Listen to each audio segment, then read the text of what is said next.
Assalamualaikum warahmatullahi wabarakatuh.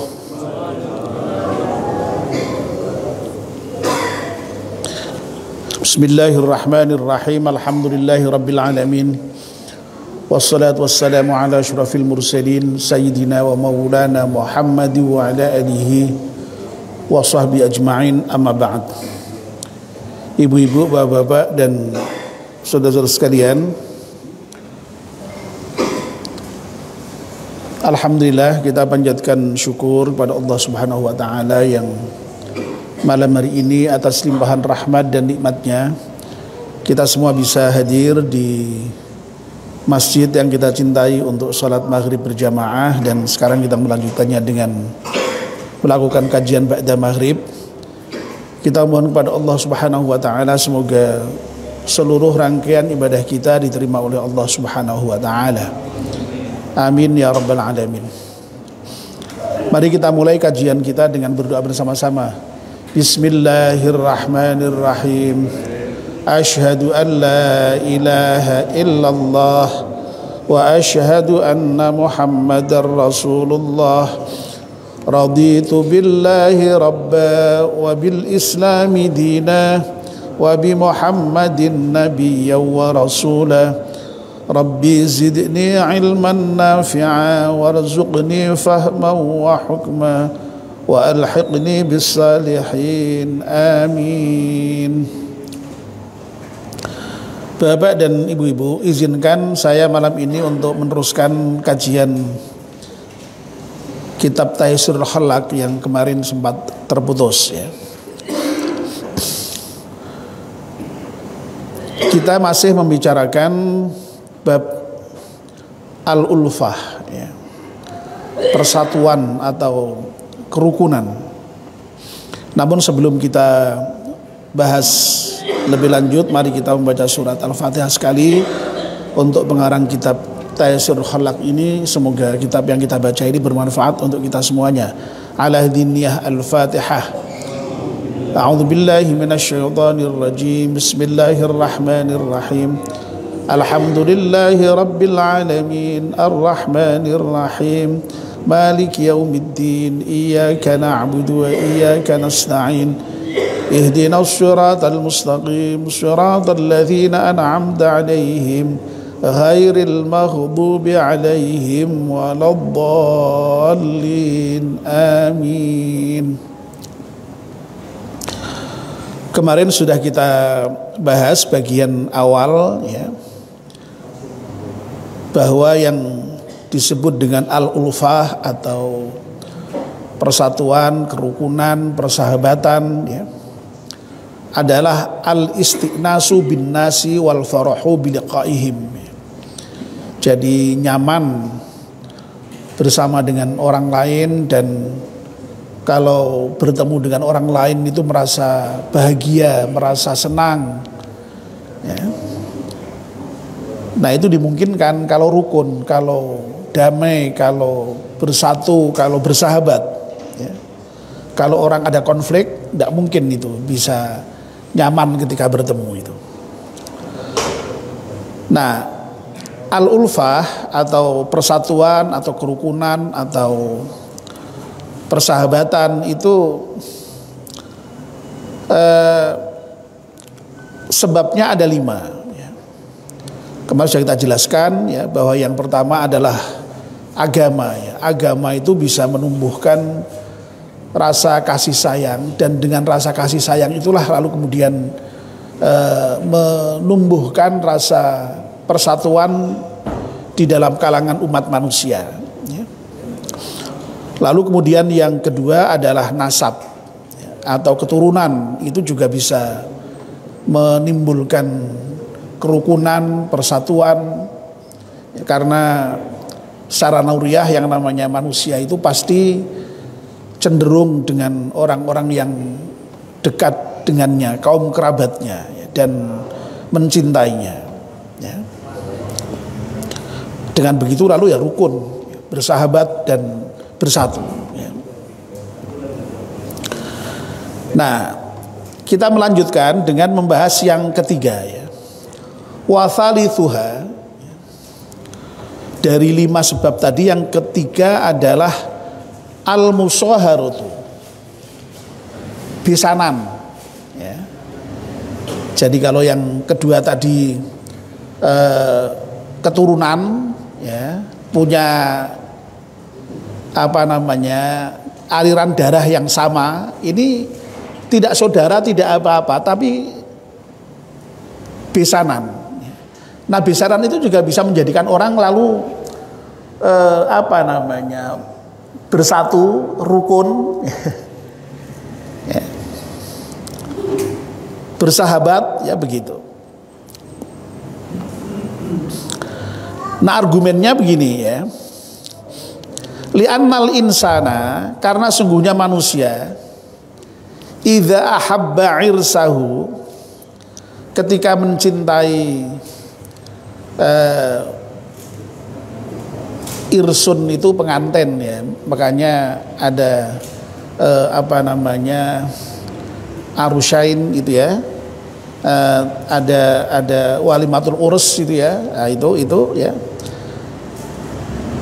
Nah ini kalau orang itu mencintai, kalau laki-laki mencintai perempuan, kalau perempuan mencintai laki-laki, begitu kira-kira ya, bisa sebaliknya ya. Ahabba kullamay yantami ilaiha, maka orang yang mencintai pasangannya itu ya sarana nuriyah, lalu kemudian mencintai juga semua orang yang berhubungan dengan dia ya. Jadi kalau normalnya itu kalau sudah besanan ya, orang besanan tuh asalnya kan ya tidak punya hubungan apa-apa ya. Orang lain ya bisa jadi memang orang besanan itu saudara, bisa jadi ya. Nak dulur ketemu nak dulur itu kan bisa. Itu kan dekat sebenarnya, tapi sudah boleh itu besanan itu.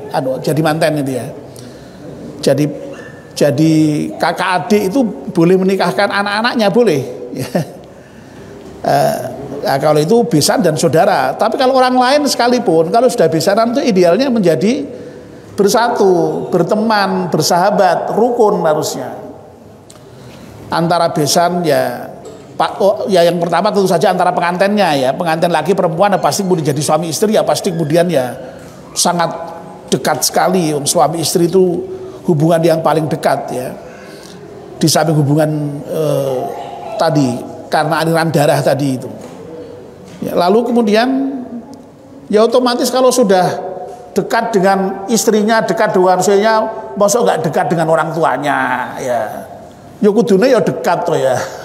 Masa orang kemudian dekat dengan adiknya, kakaknya, masa tidak dekat dengan pamannya, buliknya, ya mestinya dekat mestinya lalu nyambung dan rukun dan bersatu mestinya itu. Ya. Nah ewadene kok lalu kemudian misalnya ada wis besanan kok ora menyatu, kok malah ndak baik ya mesti ono sing salah kedaden kuwi ya. Normalnya ya mestinya baik mestinya ya, dengan besanan itu menjadi bersatu ya. Nah, begitu. Orang tua yang semula orang tuanya istri yang menjadi orang tua suaminya juga ya, yang semula menjadi suaminya orang tuanya suami menjadi suaminya istri juga kan begitu ya. Saudaranya istri menjadi saudaranya suami juga kan begitu ya. Nah ini ada yang menarik, ini ada fakta sejarah ini yang disampaikan oleh pengarang kitab ini ya. Kama qala Khalid bin Yazid bin Muawiyah ya, berkatalah Khalid bin Yazid bin Muawiyah ya, jadi Khalid bin Yazid bin Muawiyah ini berarti cucunya Muawiyah ya. Muawiyah itu merupakan sahabat Nabi yang kemudian berkonflik dengan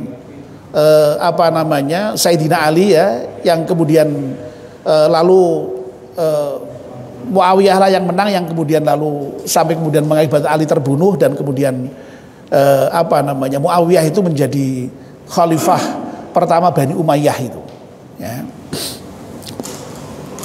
Jadi kita ingat sejarah ya. Jadi sejarah itu setelah Rasulullah SAW wafat itu kan diteruskan oleh Khulafaur Rasyidin ya, khalifah yang 4 itu ya, yakni Abu Bakar, Umar, Utsman dan Ali. Nah setelah Ali itu kemudian menjadi apa namanya, kerajaan ya. Jadi Bani Umayyah itu ya, yang khalifahnya yang pertama ya Muawiyah itu ya. Nah Khalid ini anaknya Yazid. Yazid itu anaknya Muawiyah. Jadi begitu Muawiyah wafat diganti dengan Yazid. Lah Yazid ini anaknya Khalid ini anaknya Yazid. Nah karena ya abghadha khalqillah ilayya ala Zubair ya. Jadi menurut Khalid ini ya, yang disampaikan oleh Khalid ini bahwa makhluk Allah ya, maksudnya manusia ya, orang yang paling dibenci oleh Khalid bin Yazid bin Muawiyah ini adalah keluarga Zubair. Nah Zubair di sini tidak lain adalah Zubair bin Awam ya, salah seorang sahabat Nabi juga, yang kemudian putranya Zubair ini namanya Abdullah. Abdullah bin Zubair itu apa namanya, sempat membuat pemerintahan tandingan ya, dari pemerintahan Yazid bin Muawiyah itu. Makanya siapa tadi, Khalid bin Yazid ini bencinya setengah mati itu dengan apa namanya, keluarga Zubair itu ya, yang anaknya yang namanya Abdullah itu yang kemudian katakanlah berperang memberontak terhadap ayahnya itu ya. Nah, jadi ini peperangan ketika masa apa namanya ini ya, Yazid ini sering disebut dengan perang saudara kedua ya di dalam sejarah Islam itu ya. Nah hatta tazawwajtu minhum ya, sehingga suatu ketika ya, Khalid ini kemudian lalu menikah dengan salah satu dari keluarga Zubair bin Awam ini. Jadi fasoru, maka jadilah keluarga Zubair itu ahabba khalqillahi ilayya, menjadi orang-orang yang paling aku cintai ya. Masya Allah ya. Jadi sekali lagi ya, musaharah ya, besanan pernikahan itu ternyata kemudian bisa menimbulkan kerukunan, kedamaian, persatuan ya, dan menyembuhkan konflik ya. Ya, jadi semula merupakan orang yang paling dibenci ya, ternyata kemudian lalu menjadi orang yang paling dicintai ya. Kayaknya di dalam sejarah apa bangsa kita itu juga sering kita dengar dulu ya, misalnya ketika ada antar kerajaan ya yang semula bermusuhan, itu begitu ada pernikahan ya baik ya, begitu bersaudara ya. Ya. Demikian pula ya apa namanya, dalam masyarakat kita itu kan begitu seringkali ya, orang yang sudah musuhan bertahun-tahun bahkan berpuluh-puluh tahun, bahkan sudah turun-temurun, dilalahnya kok suatu ketika ada yang itu kecantol ya anak keturunannya itu bisa menjadi bersatu juga, bisa menjadi damai juga, bisa menjadi rukun juga, bisa menjadi bersatu juga ya. Jadi makanya yang namanya pernikahan itu memang salah satu strategi di dalam menciptakan kedamaian ya, di dalam menciptakan kerukunan, di dalam menciptakan persatuan ya. Ya. Lalu kemudian yang keempat ya, warabi'uha ya, ada 5 ya. Jadi sekali lagi ada 5, ini sudah yang keempat, albirru ya, yang bisa menyebabkan orang itu bersatu, lalu kemudian bersahabat, lalu rukun ya. Itu adalah albirru, kebaikan ya. Nah, ini masih kemudian diberi penjelasan wa huwal ihsanu ilan nasi. Yang namanya albir itu adalah berbuat baik kepada orang lain. Jadi berbuat baik kepada orang lain itu juga bisa menjadikan orang itu rukun, bisa menjadikan orang itu bersatu, bisa menjadikan orang itu bersahabat. Ya. Qala asy-syair, ya, ahsin ilan nasi tasta'bid qulubahum fatala masta'badal insana ihsanu. Ya. Ahsin ilan nasi, ya, berbuat baiklah kalian kepada orang lain.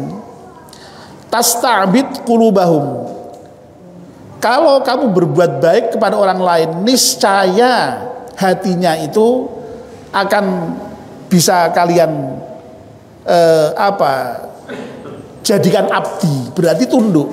Ya. Ya. Fatala masta'badal insana ihsanu. Ya, jadi seringkali itu, ya, yang namanya kebaikan itu akan bisa menjadikan manusia itu kemudian menjadi hamba dari orang lain yang berbuat kebaikan tadi. Ya. Ini kata seorang penyair, ya. Dan kalau kita perhatikan di dalam kehidupan kita sehari-hari, ya memang begitu, ya. Makanya syair kemudian fatolama itu ya memang begitu itu, ya, begitu, ya. Sudah sejak dulu dan seringkali kalau orang itu berbuat baik dengan orang lain, ya, yang dibuat baik itu ya pasti akan baik gitu loh. Ya. Ya. Jadi katakanlah tidak baiknya kayak apa? Kalau diapii terus, ya, masa ora apik, ya. Kok ya kebangetan temen, ya. Ya. Dan itulah yang namanya dakwah Nabi itu, ya, itu senjatanya diantaranya kan, berbuat baik itu dengan orang lain, ya, berbuat dengan orang lain itu, ya. Ya, kemarin sudah saya berikan contoh, ya, yang ketika berbicara mengenai sekali lagi, ya, yang namanya kerukunan, ya, persatuan yang disebabkan agama, kemarin sudah saya jelaskan, saya ulang lagi dalam konteks dengan ini itu ya seagama, ya. Makanya orang mukmin dengan orang mukmin yang lain itu digambarkan sebagai satu bangunan yang utuh, yang sama, yang saling menguatkan. Kalau ada satu yang sakit semuanya. Tapi apa kemudian dengan orang beragama lain lalu boleh tidak baik? Tidak. Dengan orang beragama lain sekalipun kita diperintahkan baik. Ya. Wong Nabi itu Masya Allah, ya, dengan orang yang beragama lain, tidak hanya beragama lain, jahat kepada dia saja sekalipun itu berbuat baik kok Nabi, ya. Ya. Kemarin sudah saya ceritakan, ya, pengemis buta di salah satu sudut kota Madinah itu, ya, selalu diberi makan oleh Nabi, disuapi. Padahal saben hari itu isinya hanya ngumpat-ngumpat Nabi, ya, menghina Nabi, ya. Ya. Begitu Nabi wafat, kok udah ada yang datang lagi, digantikan Abu Bakar. Begitu menyuapi sekali, udah tahu, oh bukan kamu ini, bukan yang biasanya memberi aku makan ini. Ya. Betul, memang bukan yang sudah memberi kamu makan setiap hari itu sudah wafat. Siapa dia? Ya Nabi Muhammad, ya. Kaget dia, ya. Dan seketika itu langsung bersyahadat di hadapan Abu Bakar. Jadi orang itu ketika diperbuat baik itu ya lama-lama ya baik, ya. Ya. Makanya jangan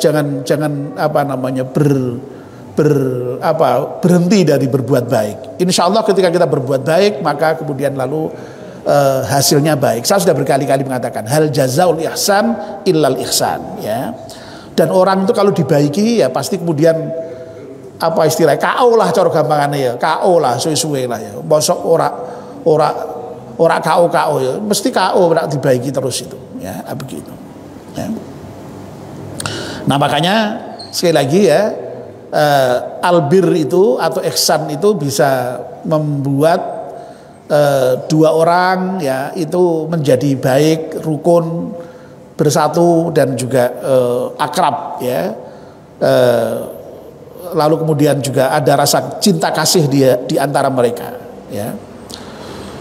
Nah, kemudian yang terakhir wa khamisuha, dan yang kelima, ya, mudah-mudahan cukup waktunya, ya, al-ikha, ya, yang bisa menyebabkan orang menjadi bersatu, rukun, damai, ya, bersahabat, akrab, ya, itu adalah persaudaraan, ya. Kama akha Rasulullah sallallahu alaihi wasallam, sebagaimana Rasulullah sallallahu alaihi wasallam telah mempersaudarakan, ya, bainal muhajirin wal ansari, antara kaum muhajirin dan kaum ansar, ya. Dulu kaum muhajirin dan kaum ansar tidak ada hubungan apa-apa. Oh ya, orang Madinah dengan orang Makkah kok tidak ada hubungan apa-apa. Tapi begitu Nabi berhijrah ke Madinah, orang yang berhijrah itu kemudian dipersaudarakan dengan apa namanya, dengan orang-orang Madinah yang menolong Nabi itu, kaum Ansor itu, ya. Dan sampai Masya Allah, bapak dan ibu-ibu, ya, persaudaraan orang Ansor dan orang Madinah itu sedemikian rupa, ya, sampai kemudian lalu dengan persaudaraan yang dilakukan Nabi itu menjadikan, ya, apa saja diberikan itu kepada saudaranya itu. Apalagi kok sekedar hanya makan, ya, lalu tanah, tempat tinggal, ya. Sampai istrinya sekalipun itu loh, silakan pilih istri saya yang mana, yang apa namanya engkau mau nikahi. Sampai begitu, Masya Allah. Ya, itu saking, ya, emang dulu orang istrinya tidak hanya satu biasanya, ya, jadi ya, sementara orang muhajirin memang ke Madinah itu tidak membawa istri, kan, istrinya ditinggalkan semua di Makkah, kan, ya. Masya Allah, sampai begitunya itu, ya. Jadi gambarannya sampai segitunya itu, sampai persaudaraan orang Ansor dan orang muhajirin itu, ya. Nah, ini memang ada penjelasannya begini ini, litaqwa rabitatuhum, ya. Jadi Nabi mempersaudarakan muhajirin Ansor itu adalah dalam rangka untuk memperkuat hubungan di antara mereka, watazida ulfatuhum, dan dalam rangka untuk menambah rasa kerukunan, rasa apa namanya, persatuan di antara mereka, ya. Ini apa namanya, yang dilakukan Nabi ketika hijrah itu, ya. Jadi di antara yang dilakukan oleh Nabi itu kan ketika hijrah itu kan, pertama ya pasti membangun masjid, ya. Yang kedua adalah mempersaudarakan kaum muhajirin dan ansor itu, ya. Itu yang sangat luar biasa, apa namanya, efeknya di dalam perkembangan sejarah Islam itu. Nah, itu sebab-sebabnya, ya. Lalu yang terakhir ini berbicara mengenai fadilahnya. Wa amma fadlul ulfati, adapun fadilah dari al-ulfah, fadilah atau keutamaan dari persatuan, dari kerukunan, ya, dari persahabatan, itu adalah fal ifadatu wal istifadatu wat ta'awunu alal birri wat taqwa, ya. Jadi yang namanya keutamaan dari ulfah itu adalah pasti memberikan manfaat, ya. Ya. Memberikan manfaat. Wal istifadah, dan juga kita bisa mendapatkan manfaat. Jadi ifadah dan istifadah itu saling memberikan manfaat berarti, ya. Ya. Dengan adanya persahabatan, dengan adanya persatuan, dengan adanya kerukunan di antara warga itu pastilah saling memberikan manfaat itu, ya. Wa ta'awun, dan juga saling tolong menolong, ya. Alal birri wat taqwa. Ya. Kita ini kan diperintahkan, ya, ta'awanu alal birri wat taqwa. Lah itu bisa dicapai kalau kita rukun. Lah orang tidak rukun bagaimana kok kemudian bisa tolong menolong? Tidak mungkin. Jadi rukun itu menjadi apa namanya, modal utama, ya. Dalam kehidupan bermasyarakat, ya.